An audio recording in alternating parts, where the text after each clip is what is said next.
तारीख देने का मामला सुप्रीम कोर्ट या किसी और अदालत का नहीं, हर आईनी इदारा बशमूल इलेक्शन कमीशन और सदर आइन के पाबंद हैं। सदर और इलेक्शन कमीशन की वजह से गैर ज़रूरी तौर पर मामला सुप्रीम कोर्ट में आया। सुप्रीम कोर्ट ने 90 दिन में इंतखाबात केस का हुक्मनामा जारी कर दिया है। इलेक्शन तारीख पर सदर और इलेक्शन कमीशन में इख्तलाफ और तातुल पैदा हुआ। खत में सदर ने कमीशन को सियासी जमातों और सूबों से मुशावरत का कहा। मजीद तफसीलात जानेंगे, शबिया नकवी हमारे साथ मौजूद हैं। शबिया, हुक्मनामा जारी कर दिया गया है, मजीद क्या लिखा गया है, बताइएगा। जी बिल्कुल, हुक्मनामे में कहा गया कि हर आईनी ऑफिस रखने वाला आईनी इदारा बशमूल इलेक्शन कमीशन और सदर आइन के पाबंद है। आइन की खिलाफ वर्जी के संगीन नताइज होते हैं। आइन पर अमल दरामद इख्तियारी नहीं है। इसके साथ हुक्मनामे में ये भी कहा गया कि सदर ममलकत और इलेक्शन कमीशन की वजह से गैर जरूरी तौर पर मामला सुप्रीम कोर्ट में आया। सुप्रीम कोर्ट आगाह है कि हम सदर और इलेक्शन कमीशन के इख्तियारात में मुदाखलत नहीं कर सकते। सुप्रीम कोर्ट ने करार दिया है कि सदर ममलकत और इलेक्शन कमीशन अपने अपने दायरे इख्तियार में रहें। आला आईनी ओहदा होने के नाते सदर ममलकत की जिम्मेदारी ज्यादा बनती थी। इसके साथ जो हुक्मनामा लिखवाया जा रहा है चीफ जस्टिस की जानब से, उसमें ये भी कहा गया है कि ये बातें की गई कि मुल्क में इंतखाबात कभी नहीं होंगे। सुप्रीम कोर्ट सिर्फ सहूलतकार के तौर पर सदर और इलेक्शन कमीशन के दरमियान मुशावरत का कह सकती है। ये अदालत सिर्फ ये कह सकती है कि हर इदारे अपने हदूद में रह कर काम करें। हम चाहते हैं कि सदर ममलकत और इलेक्शन कमीशन की सहूलत कारी करें। इसके साथ उन्होंने कहा कि जो शहरी हैं इंतखाबात का साथगार माहौल पर बेहतरी हर शहरी का बुनियादी हक है। जिम्मेदारी उन पर आयद होती है जिन्होंने ये हलफ उठा रखा है। जी अभी हुक्मनामा लिखवाया जा रहा है। हुक्मनामा अभी लिखवाया जा रहा है। शबिया, ये बताइएगा कि जिस तरह कल की मुशावरत में 8 की डेट जो है वो सामने आई थी, क्या इस पर अभी तक अदालत के कोई रिमार्क्स आए हैं?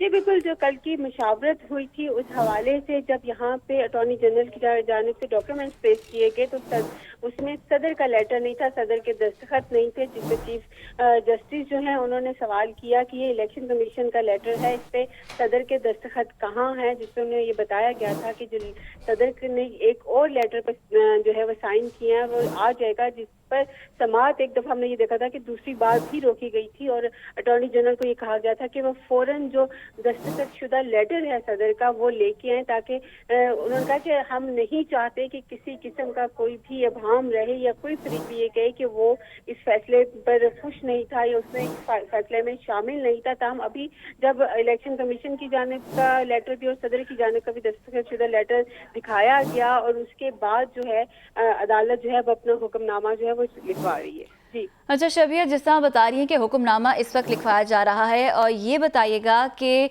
क्या एक तो इलेक्शन के हवाले से कि क्या इलेक्शन डेट पर कोई बातचीत होगी, और साथ ही साथ ये बताइएगा कि जब ये कहा गया कि सदर जो हैं वो सदर और इलेक्शन कमीशन जो है वो गैर ज़रूरी तातुल पर उनके हवाले से कहा गया कि सुप्रीम कोर्ट ने तातुल जो पैदा किया गया उनकी वजह से, क्या इस पर कोई कार्रवाई भी की जाएगी या कुछ इस हवाले से भी लिखा जाएगा इस हुक्मनामे में?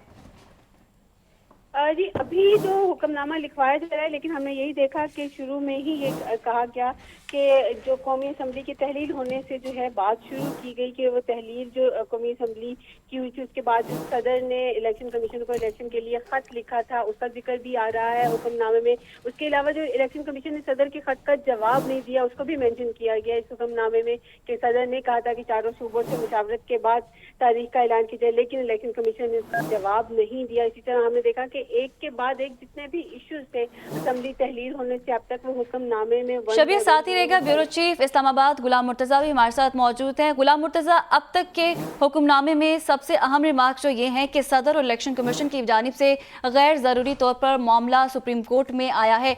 हमने देखा कि सदर ने तो मुशावरत के लिए इलेक्शन कमीशन के पास गया था, उनको बुलाया था, लेकिन इलेक्शन कमीशन जो है वो नहीं आया। तो क्या दोनों फरीकैन ही यहाँ पर जिम्मेदार ठहराए जाते हैं या फिर स्पेसिफिकली कोई एक होना चाहिए?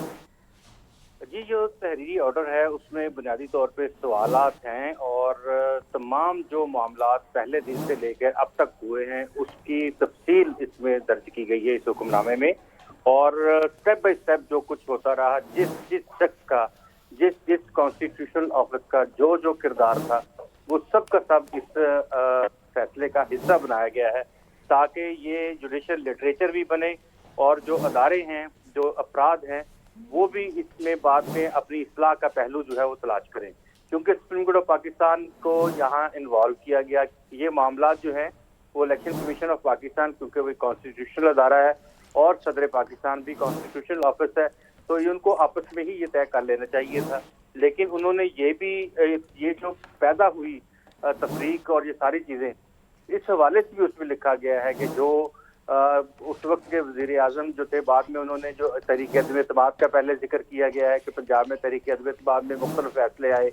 अब इसमें देखना ये होगा कि क्या आइन पर अमल करने में कौन कौन से लोग जो थे वो इसमें रुकावट बने हैं। ये सारा जब फैसला पूरे का पूरा अभी जारी हो रहा है, थोड़ी देर में हुक्मनामा तहरीरी जो है वो जारी हो जाएगा, तो इसमें रिस्पॉन्सिबिलिटी जो है वो उसका तयन किया जाएगा कि कौन कौन से लोग थे, किन किन लोगों ने क्या क्या नेग्लिजेंस की और किस किस जगह पे की। इसमें ये भी होगा कि अच्छा गुलाम मुर्तजा, जो रिस्पॉन्सिबल होंगे क्या उनके खिलाफ कोई कार्रवाई भी होगी? देखिए, अभी इस हवाले से क्योंकि ये मामला जो है वो हल हो गया है, और अगर मामला हल ना होता तो फिर क्वेश्चन जो थे वो, अब इसको हम जुडिशियल लिटरेचर कहेंगे, एक कथारसिस कहेंगे कि इस फैसले में कथारसिस किया जा रहा है कि कौन कौन से लोग रिस्पॉन्सिबल रहे हैं, ताकि वो लोग जब फैसला पढ़ें या स्टूडेंट ऑफ लॉ जो है वो फैसला पढ़े तो उनको ये पता चले कि कहाँ पे किस अदारे ने अपनी हदूद से तजावुज़ किया है और कौन से अशखास हैं जिन्होंने अपनी हदूद से तजावुज़ किया है। तो अब तक की ये अपडेट है कि ये हुक्मनामा जो है वो लिखवाया जा रहा है। बहुत शुक्रिया गुलाम मुर्तजा, और शबियाना भी हमारे साथ मौजूद थी।